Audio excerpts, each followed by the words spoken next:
Hey guys, it's Steve and Matt. This is the class I've been talking about. It's Digital Marketing 101. This is the culmination of 5 years of teaching. I've been teaching this class. It's been sold out every single month for the last 5 years I've been teaching here in New York City.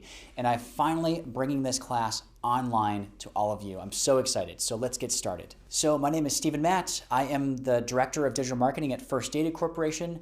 I have a master's degree in marketing from NYU and a BA in communications from Pratt, and I have taught over 100 of these digital marketing 101 classes right here in New York City. This is the first time I'm bringing this online so I can reach a wider audience and really deliver some really helpful, relevant, engaging information to all of you. And of course, it's completely free.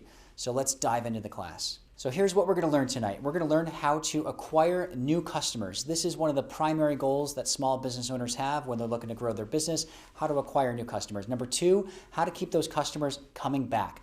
Obviously, it's much cheaper to sell to an existing customer. You already have their contact information. They're already familiar with your brand. They trust you. And hopefully they've already liked your brand so much so that they want to buy from you again. So these are the two goals that we're going to talk about tonight. So with digital marketing, you always want to start with the goal. There's really three things. There's the goal, there's the strategy, and there's the tactic. The goal is your objective. It's sort of the thing that you're trying to achieve.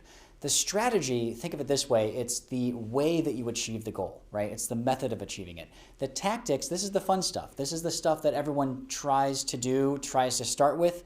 It's Facebook advertising, it's SEO, it's email marketing, it's content marketing. The idea is not to start with the tactics. I've seen so many business owners jump right to the newest flashy thing like Snapchat. That may not be the best thing to do, right? Because it depends on what your goal is. What is it that you're trying to achieve? So always start out with the goal, identify what the goal is first, and then find the appropriate strategy. And then think of the tools or the tactics as the sort of things that you can pick and choose from according to how you're going to achieve the goal. So for example, if we're talking about acquiring new customers, that's goal number one. The strategy that we're going to use to achieve that goal is to increase our discoverability online. And the tactics that we're going to use are going to be SEO, Google Maps, Apple Maps, Yelp, maybe some advertising, and social media. On the other hand, let's look at another goal. The other goal is going to be increasing your sales from existing customers or getting existing customers to keep coming back.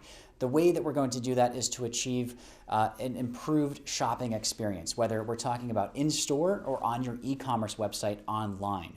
The tactics that we're going to use for those are going to be rewards, something called line busting, email, and social media. So again, the important concept here is that you always have to start with your goal. What is it that you're trying to achieve? Are you trying to grow your email list? Are you trying to increase your followers on social media? Are you trying to get people to watch your videos? Are you trying to make sales? What is the purpose of your marketing efforts? That's your goal. The strategy is how you're going to do it. And then the tactics are the tools or the things that you'll do to achieve that goal.